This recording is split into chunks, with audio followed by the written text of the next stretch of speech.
Hey learners, welcome to Ahmad Coaching and I'm your teacher Dr. Anam. Today we are going to study about differences and similarities between active and passive transport. First of all, active transport is actually a biological process that requires energy to move molecules or ions across a cell membrane against their concentration gradient from an area of lower concentration to an area of higher concentration. So what happened in active transport, that the molecules, they are going to move with the expenditure of energy, and they will move from an area of lower concentration to higher concentration in this case, or lower concentration to the higher concentration in this case. So this is active transport. As the name indicates that it is active, so when a person is active, it means that that person has high energy. Similarly, in active transport, because something is working actively, so the expenditure of energy is involved. In case of passive transport, which is also a biological process, it allows the movement of molecules or ions across a cell membrane without the expenditure of energy. It means the energy is not required in passive transport, and the molecules, they are going to move down the concentration gradient from an area of higher concentration to the area of lower concentration. Here we can see that the molecules, they are in higher concentration here, and they are going to move from an area of higher concentration to the area of lower concentration without the expenditure of energy. This is something like if you open the tap, the water, it will move from an area of higher water to the empty bucket where the water was not present initially. So this is an automatic thing, or an automatic flow of the things, in which they move from an area where they are in higher concentration to the area where they are in lower concentration. The second difference is the active transport, it requires energy, like I said before, that because it is actively happening, so energy is required, and in the living organisms, this energy is present in the form of ATP. So whenever the molecules, they are going to move in a biological system or in a cell, that energy is provided by ATP. So active transport, it requires ATP, while in case of passive transport, it does not require any energy input, and without energy, this process is going to happen. The third difference is that in active transport, the substances, they are going to move against their concentration gradient. It means that they are going to move from their lower concentration to their higher concentration.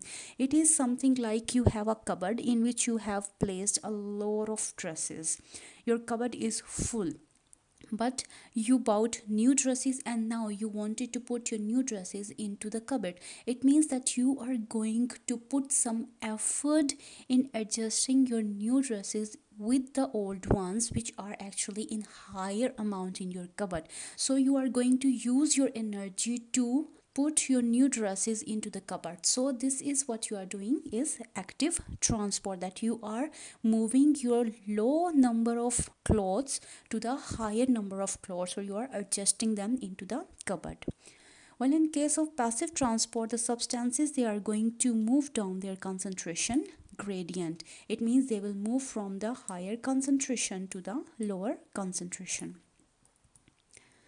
Another difference is that active transport, it involves specific transport proteins. Here you can see these are the specific transport proteins which are present inside the cell membrane. These proteins, they might be pumps which are going to actively move the substances across the membrane. So their opening and closing is controlled by ATP, as well as the amount of the substances that needs to be moved across the cell membrane.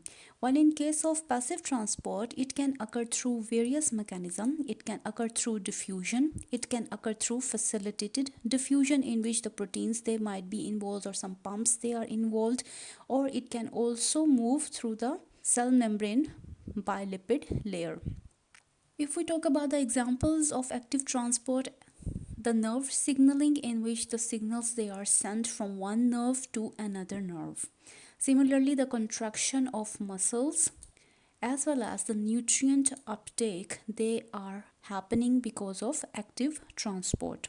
While in case of passive transport, nutrient uptake from the soil through the root to the aerial parts of the plants.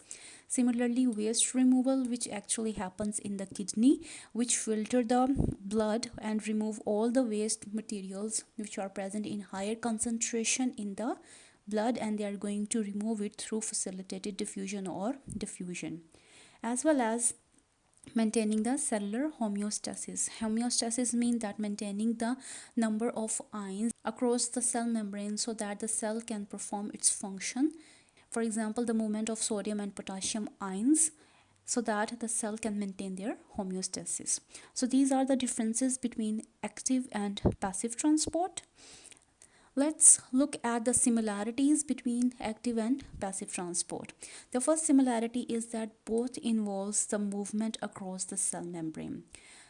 The molecules, they are going to move through the cell membrane, whether it's against concentration gradient in case of active transport or along the concentration gradient in case of passive transport. But one thing is common is that the molecules, substances or ions, they will move through the cell membrane. Another similarity is that they are essential for cellular functions.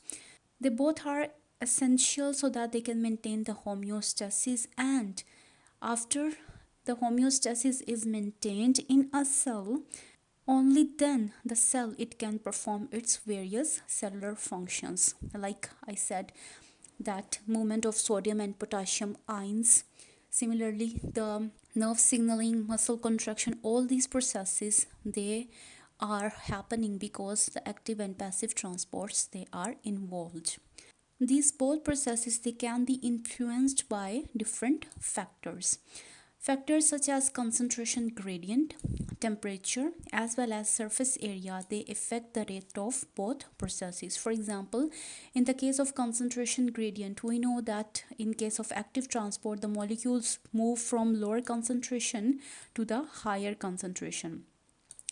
What happened if here the molecules, they are getting very low so that they cannot be moved to the other side, or in this area the molecules, they are getting very high so that they cannot be moved any further. Similarly, the temperature, it also affects the movement of molecules. For example, the temperature increases, it means that the ATP or the energy, it also increases. As the energy increases, the molecules, they can quickly move from area of lower concentration to the area of higher concentration. But in case the temperature has decreased, it means the movement of these molecules, it will also decrease as the energy is decreased as well. Another similarity between active and passive transport is that they both maintain the cellular equilibrium. Both processes, they contribute to overall equilibrium and the functions of the cell. Equilibrium means that both sides are equal. Like I said, the potassium and sodium pumps which are present in the cell, concentration of sodium and potassium are very important for the smooth functioning of the cell. So in this case, the equilibrium will establish when the potassium and sodium concentration on the both side of the cell, it is maintained so that the cell can perform its function.